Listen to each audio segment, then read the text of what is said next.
Selamat petang. Beberapa jam selepas MT UMNO bermesyuarat dan memecat beberapa orang daripada orang-orang besar di UMNO, hari ini seorang lelaki yang hebat ini dedahkan pula rahsia besar Zahid Hamidi dan juga tindakan yang bakal dialami akan dikenakan kepada Ismail Sabri Yaakob jika beliau gagal membubarkan parlimen. Wow, ikuti terus ulasan ini kerana ianya perkara baru yang kita baru tahu.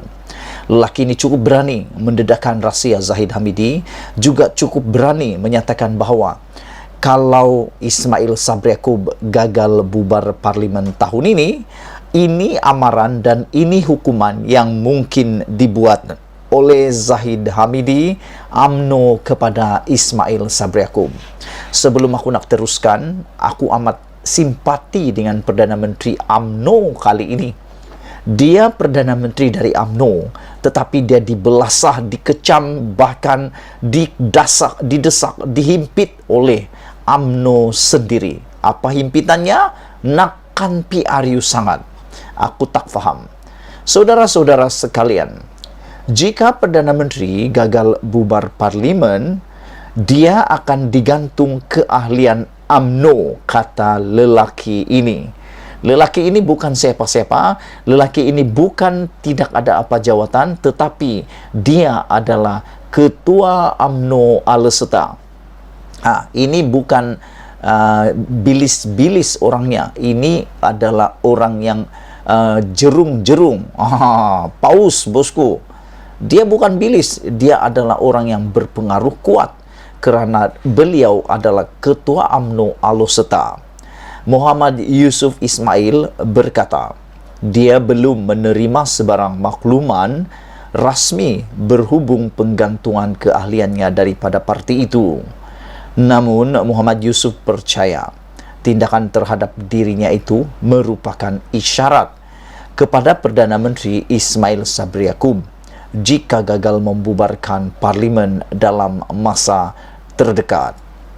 Menurut Ketua UMNO Aleseta yang digantung keahlian selama 6 tahun ini, beliau berkata, saya percaya ini juga adalah isyarat kepada Perdana Menteri.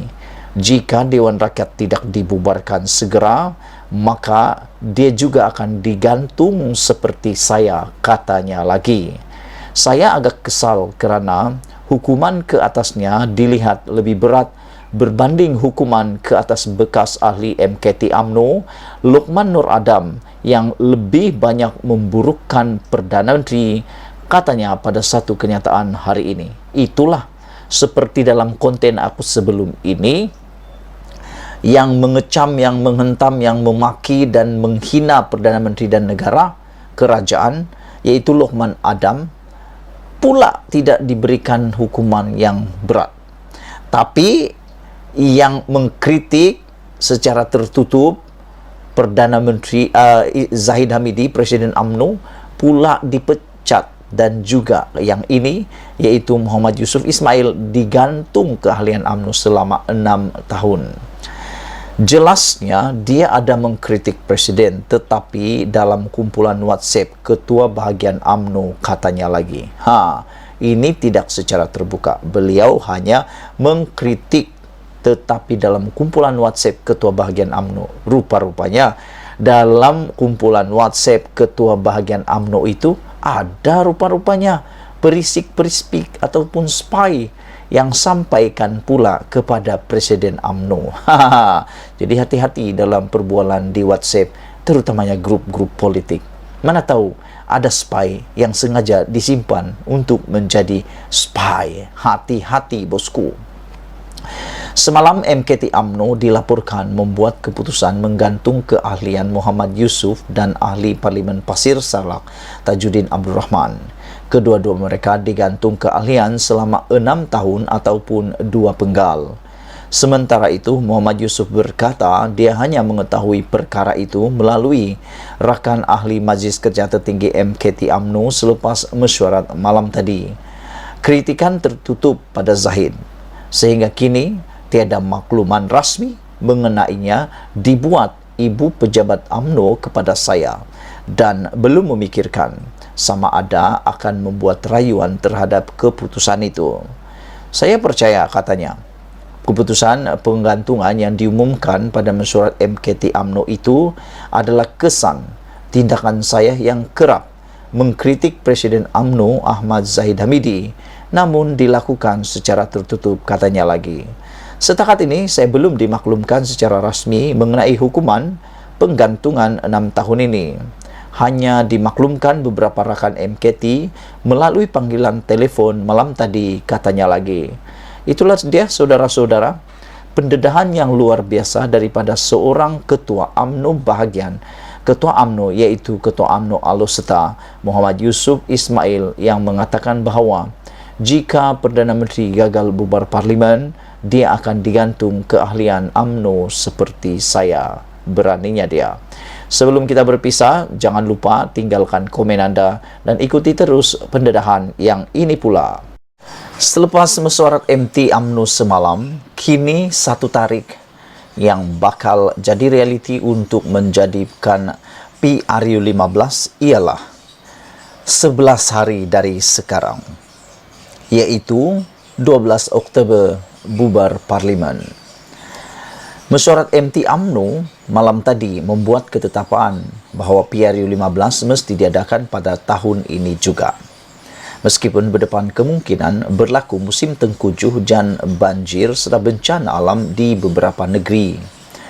Sehubungan itu, Perdana Menteri Ismail Sabri Yaakob akan menghadap Yang di-Pertuan Agong untuk mempersembahkan cadangan tarik pembubaran Parlimen selaras dengan Perkara 40 dalam kurungan 1 Perlembagaan Persekutuan. Keputusan mesyuarat ini adalah berasaskan pendirian konsisten UMNO sejak dari awal untuk memulangkan mandat kepada rakyat yang tertangguh akibat pandemik COVID-19 setelah runtuhnya Kerajaan Pakatan Harapan kerana persengketaan dalaman politik sesama mereka, kata Ahmad Maslan. Berikutan dengannya, berlegar di media sosial bahawa 12 Oktober ini adalah tarikh yang dijangka Parlimen akan dibubarkan. Isnin 3 Oktober akan bermula sidang Parlimen dan pada 7 Oktober iaitu Jumaat adalah tarikh pembentangan Belanjawan 2023. Sebagaimana diakui sendiri oleh Ismail Sabri sebelum ini, dan jika tiada rintangan yang menghalang, Perdana Menteri selaku poster boy BN akan membentangkan Belanjawan kali ini. Adalah dipercayai Ismail Sabri akan menghadap Yang di-Pertuan Agong untuk mempersembahkan cadangan tarik pembubaran Parlimen pada Isnin 10 Oktober sebelum baginda dilaporkan berangkat ke luar negara. Isnin 10 Oktober ialah cuti umum sempena Maulidur Rasul, iaitu kelahiran Nabi Muhammad.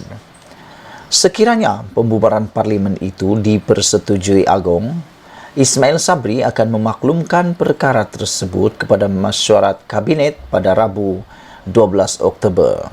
Ini kemudian akan disusuli dengan pengumuman atau sidang akbar oleh Perdana Menteri pada tengah hari Rabu 12 Oktober itu untuk mengumumkan Parlimen dibubarkan bagi memberi laluan PRU15 diadakan. Difahamkan, selepas mesyuarat Kabinet 12 Oktober itu juga akan berlangsung sesi bergambar sebagai detik terakhir mesyuarat Kabinet Kerajaan Keluarga Malaysia diadakan. Ini bermakna perbahasan Belanjawan 2023 ini hanya akan berlaku selama 2 hari, iaitu pada 11 dan 12 Oktober, sebelum Parlimen diumumkan dibubarkan pada tengah hari atau petang 12 Oktober itu. Proses seterusnya terserah kepada SPR menentukan tarikh penamaan calon dan pengundian. Tetapi ramai menjangkakan hari mengundi akan ditetapkan sama ada 12 atau 19 November. Adakah ketika kempen dan pengundian banjir belum berlaku atau ia sedang melanda? Saudara-saudara sekalian, aku juga tertarik dengan satu isu yang aku kongsikan dengan anda di sambungan ini.